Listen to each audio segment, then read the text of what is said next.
Hey, it's Tom here and welcome back to the channel. So as you can probably see by the title of this video, I want to basically do a sort of mid-year or a bit after mid-year kind of review of my 2021 goals. I've always been pretty big on goal setting, and one of the great things about having a YouTube channel is that I can now share those goals publicly. So I've made a couple of videos kind of on this topic on the channel before. I made a 2020 kind of goals video. I then did a 2020 in review / setting new goals for 2021 video.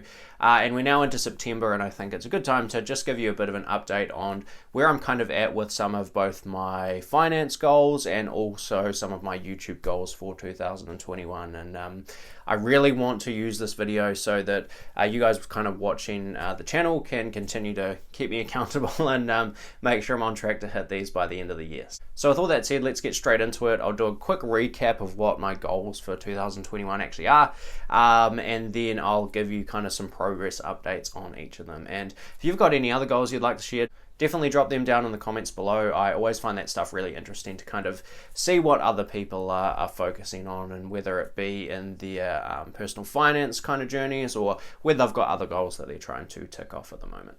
Okay, so let's do a quick recap of the goals that I set for 2021 back in January. So I had kind of a mix of investing goals, of personal finance goals, and of sort of YouTube related goals as well. So I'll talk you through basically each of them. The first one is definitely YouTube related, and this was to release 100 YouTube videos. So when I'm setting goals, like I've mentioned in previous videos, I always try to make them things that are sort of within my control. So when it comes to YouTube, I've never really set like subscriber number targets or views targets, because those to a certain extent at least are kind of out of my control. But one of the things that I can control is how much content I'm putting out. And, presumably if I'm putting out good content and I'm putting out, a reasonable amount of it consistently, then the views and subscribers and so on will kind of take care of itself. So first one I had was to release 100 YouTube videos. In 2020, I had the goal of 80. Actually ended up releasing 120 YouTube videos in 2020, which was great. But I just kind of want to keep the momentum going with the YouTube channel overall. So that was the first goal I have. The second one I have for 2021 is sort of a savings target. So I won't disclose the number on this video, but it is a bit of a jump up from what I did in 2020. So it's about a 25% increase.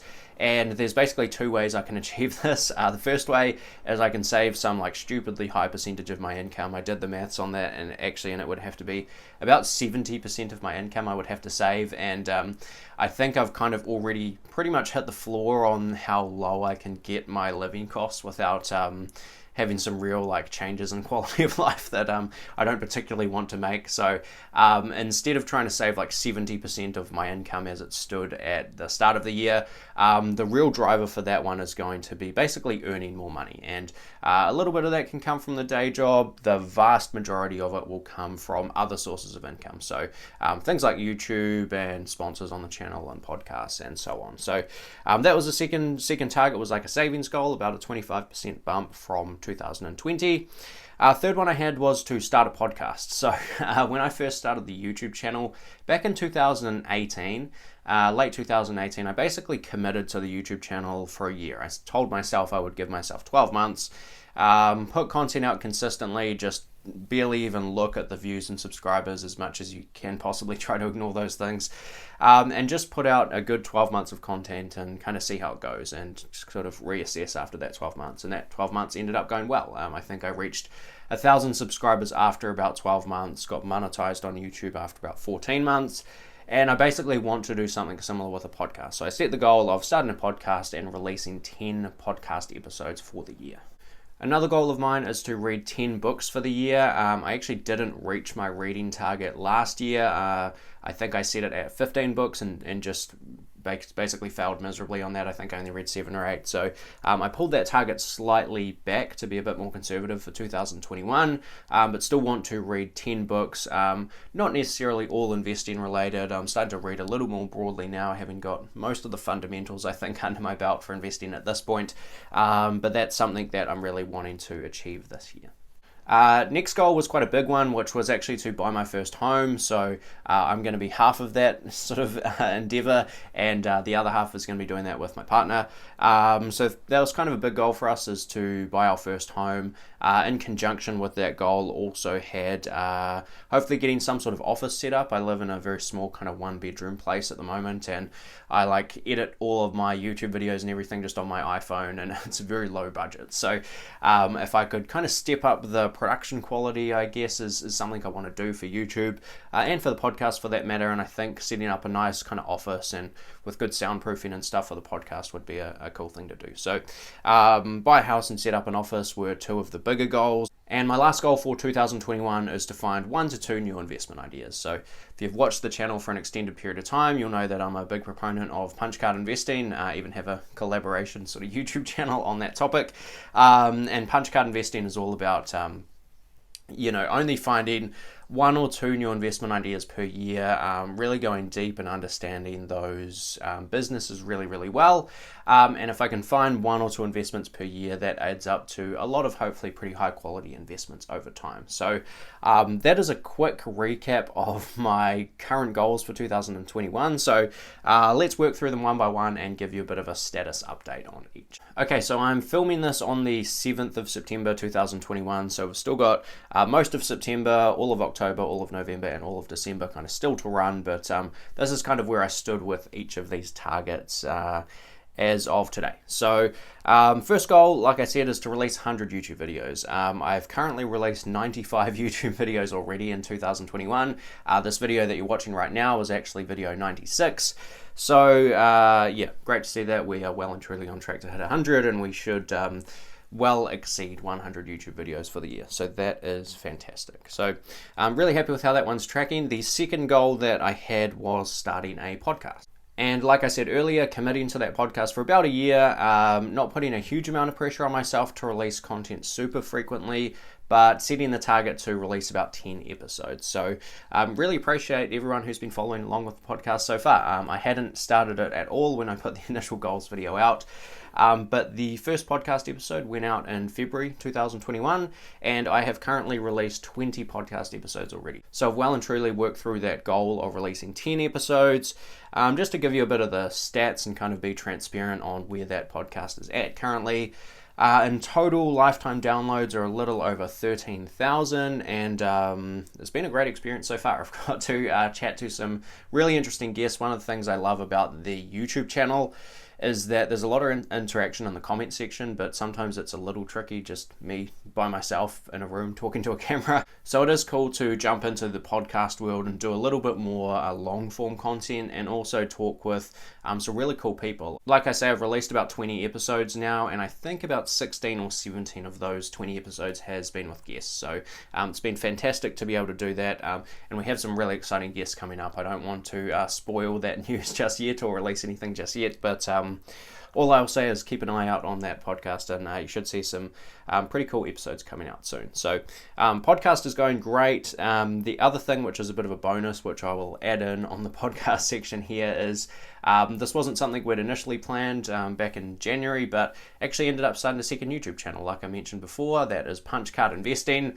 That's a little bit of kind of longer format as well. So really enjoying that format and getting to chat investing every single week with the other 4 guys that are on the Punch Card Investing channel.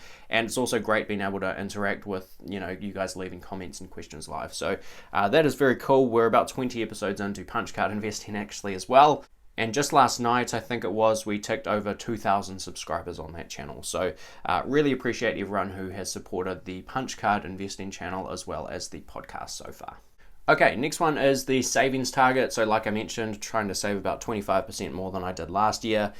When I say that that's the target that I'm setting, this is literally just new cash kind of coming in. So I'm not including any growth in my investment portfolio. I'm not including any dividends. I'm not including the tiny amount of bank interest that banks pay you in savings accounts or anything like that. This is purely just brand new cash that kind of comes in the door. So this is kind of where I currently sit. So I did a bit of a calculation this morning. Like I say, 7th of September. The 7th of September happens to be the 250th day of the year, which is kind of scary to already be that far through the year. But that means that 68% of the year has passed us by already, and I am currently 64% of the way to my savings goal. So it is a bit of a stretch target, and something that, like I say, I was either going to have to like live on basically fumes or earn some more money. Sort of a bit of a combination of both there, hopefully. So I'm a little bit behind that. So in order to catch up on that, I am going to have to try and claw some ground back. But I will definitely keep you guys in the loop with how I'm tracking on that one. Okay, so in terms of reading, like I said earlier, the goal is to read 10 books. I have currently ticked off 6. So I've read 6, I've got 4 to go. If you do the maths on that with how far we are into the year and everything, I'm probably slightly behind the run rate that I need to be going at, but I've been prioritizing reading a little bit more recently. So it's been great to kind of make up some ground on that one. Just a quick recap on the actual books I've read if anyone is interested. A few of these are not really investing related. The first one is definitely not investing related, and that is The Resilient Farmer by Doug Avery. Doug Avery is actually a sheep and beef farmer at the top of the South Island in Marlborough, and he's pretty well known for making a massively successful, basically lucerne conversion, if there's any farming nerds kind of watching this video, on his farm, which has been very successful for the farm operation and for his business. And he's also a big kind of mental health advocate and does speaking tours on that topic as well. So that's the first one. Second book I read was Range by David Epstein. Basically, Range is all about how generalists oftentimes can succeed over specialists. Even over specialists that are very, very specialized in their particular field. Sometimes they need someone with a slightly different point of view to come in and help solve problems. So Range is the second one. Third one is Warren Buffett and the Interpretation of Financial Statements. Good little kind of starter accounting book if you're interested in that. Fourth one, Alibaba, the House that Jack Ma built. Fifth one is Richer, Wiser, Happier by William Green. And the sixth one, which I've just finished recently, is The Almanac of Naval Ravikant by Eric Jorgensen. So 6 down, 4 to go, and I think I should be able to achieve that reading goal by the end of the year. Okay, so the next goal in terms of finding 1 to 2 new investment ideas per year, this is probably the one that I put the least pressure on myself to try and tick off, because I don't want to dive into, I guess, subpar investments just to kind of achieve a goal here. So I have actually found one brand new investment this year. If you've been watching the channel to basically any extent over the past few months, you will probably know what that stock is, though I'll give you 3 guesses down in the comments section. You can battle it out amongst yourselves and try to figure out what that investment is, but I'm pretty sure you could figure it out easily enough.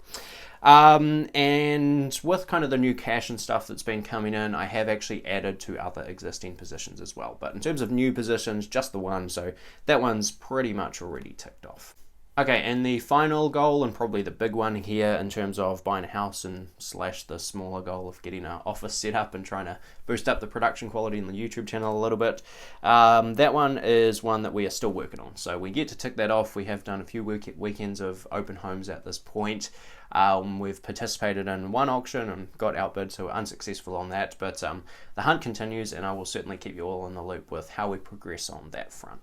Okay, so that is a quick recap of my goals for 2021 and a bit of a progress update of where things currently sit. So I appreciate you watching the video up until this point. I must say that these types of videos I really am doing for slightly selfish reasons, if I'm being perfectly honest. So I want to set some goals that are kind of stretch targets, push me a little bit, and I really want to achieve those. And I guess sharing those goals on the channel as a way of having you guys sort of keep me accountable when it's out there on the internet and you know all about them. So it's a little bit selfish from that aspect, but I do hope you enjoy me kind of sharing my thoughts and how I think through these things at least. So that is really it for me for this video. So if you did enjoy it, please hit like on the video and also consider subscribing.